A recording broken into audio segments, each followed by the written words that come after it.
sickly gray. Panic, a ghost humanity thought it had exorcised, returned to the streets of Great Slaughter. The scientists of the Institute scrambled to recalibrate the broadcast, but nothing worked. The song was there, but the earth was no longer listening.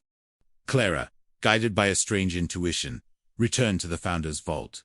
She put on Sister Boniface's goggles. They were heavy, smelling of old leather and ozone. As she looked through the lenses, the world changed. She didn't see the sleek, modern monitors. She saw the ley lines of the earth, the invisible veins of energy that Sister Helena the archaeologist had once mapped. She noticed a fracture in the resonance. It wasn't a technical failure. It was a Stoneheart problem.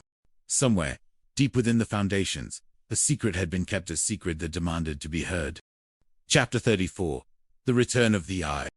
Clara followed the energy lines to the ruins of the old chapel in the woods, the place where Boniface had found the deed of gift centuries ago.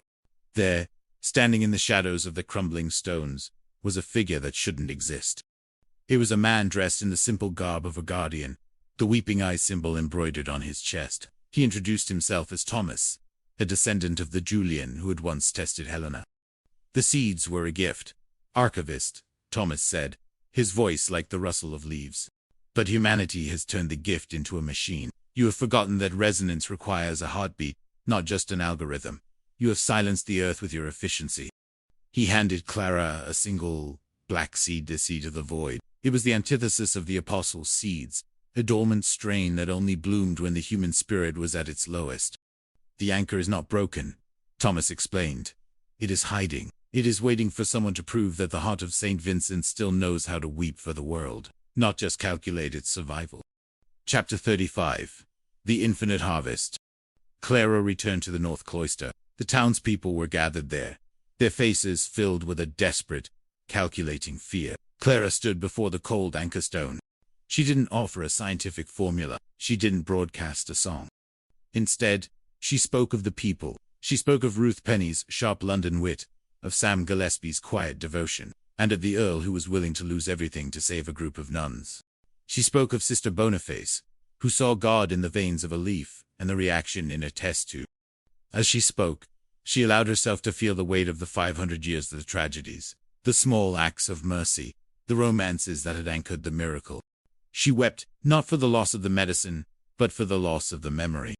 Her tears fell onto the cold anchor stone.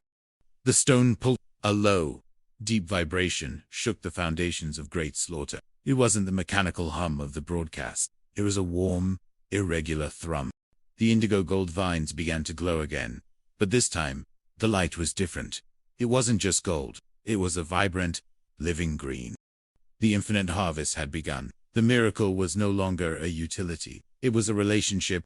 The apostle flowers bloomed with a new strength, their roots digging deeper into the limestone, binding the town and the convent into a singular, eternal entity. Great Slaughter was safe, but more importantly, it was awake. Chapter 36. The Stellar Diaspora. By the year 1000 of the Great Covenant, humanity had outgrown its cradle. The stars, once distant pinpricks of light, were now neighbors. But the lesson of St. Vincent remained the central axis of this galactic civilization. In the vast silence of space, floating gardens, known as Vincentine arcs, carried the indigo gold seeds to the farthest reaches of the galaxy. These weren't mere space stations. They were living monasteries of light, humming with the resonance of the cosmos.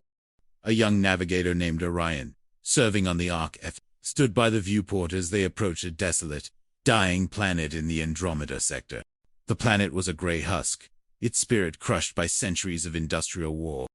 The resonance is faint here, Orion whispered to his commander, a stooped figure who wore a simple habit beneath her command uniform. Then we must bring the song closer, Orion, she replied.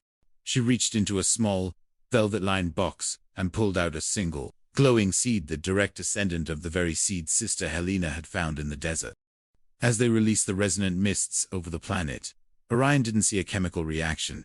He saw the return of hope. The planet didn't just turn green. It began to hum. It was the same low, deep thrum that Sister Boniface had first recorded in her laboratory.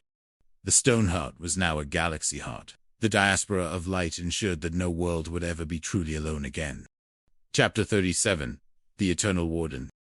Deep within the ruins of the original St. Vincent's back home, Earth now, a sacred, untouchable forest. A single light still burned in the vault.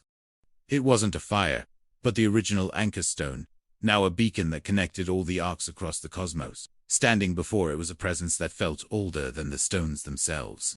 It was the spirit of the Covenant, a collective memory of every soul who had ever protected the secret.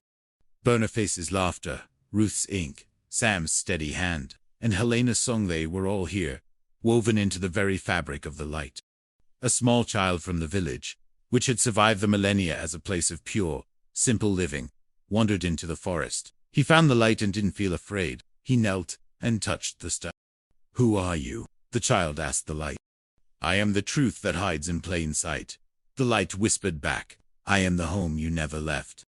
The child smiled and began to hum, and somewhere, on the other side of the galaxy, 1,000 worlds hummed back in perfect, eternal harmony. Epilogue: the eternal echo. Centuries, then millennia, then eons passed. The universe itself eventually grew old, but the resonance of St. Vincent's never faded. It had become the fundamental frequency of Existoni, the quiet song of mercy. The legend of the Stoneheart became the creation story of a new universe, one built not on the cold collision of particles, but on the warm resonance of a single act of kindness in a small English village. And in the center of that new universe, there remains a small, bronze-like, energy field that pulses like a sun. It bears no name, but those who listen closely can hear the bells of a small chapel, tolling for a past that will always be the future. The story of great slaughter never ends. It is the story of Us-Odaha, that was stone, the light that was seed, and the love that was, and is, and ever shall be, the home of every soul. The End. The Stone Heart of St. Vincent. A novel of mystery, romance, and redemption in great slaughter. Chapter 1. The Echo of 500 Years. The mist clung to the rolling hills of great slaughter like a shroud of grey silk, damp and unyielding. It was a morning that felt heavy with the weight of centuries, the kind of Cotswold dawn where the line between the earth and the sky blurred into a singular, melancholic silver. For Sister Boniface, standing at the arched window of her laboratory at St. Vincent's Convent, the view was bittersweet.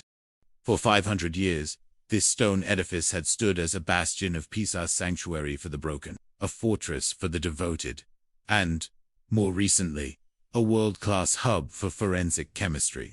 Now, the air smelled of change, and to Boniface's sensitive nose, it was a foul vintage. It smelled of the cold, metallic ink on legal contracts, and the acrid diesel fumes of a progress that didn't care for prayer. 500 years, she whispered, her breath fogging the ancient glass. This be the time of our quincentennial, and yet it feels like an ending. She wasn't just reciting history, she was reciting a eulogy. The convent, the only home she had known for decades, was being sold. The land, which had witnessed the rise and fall of Tudor kings and the quiet endurance of local farmers, was destined to become Lord Adam's Sedgwick Towers. To the developers, it was a modern luxury living solution. To Boniface, looking at the blueprints, it looked like a skeletal cage of glass and steel designed to imprison the soul of the village. In the courtyard below, the rehearsals for the pageant were underway, providing a chaotic soundtrack to her morning. Miss Thimble, the town's most anxious music teacher, was waving her baton with a frantic energy that suggested she was trying to ward off evil spirits rather than conduct a choir. "No, no, no, Dottie!" The voice of Sister Peter boomed from the makeshift stage, echoing off the limestone walls. "Music needs to flow around my words like a river, not a flood. Dottie, do remember, your cue is the Reverend Mother, symbolically handing over the key. It's a moment of dignity, not a race to the finish line." "So sorry," Dottie squeaked from behind the piano, clutching her sheet music as if it were a life raft. "I was worried I'd missed a dramatic pause." Sister Boniface smiled despite the ache in her chest. The pageant was Reverend Mother Adrian's idea, way for the sisters to go out with their heads held high. It was an odd time to celebrate, but as the Reverend Mother often said, the Lord loves a joyful noise.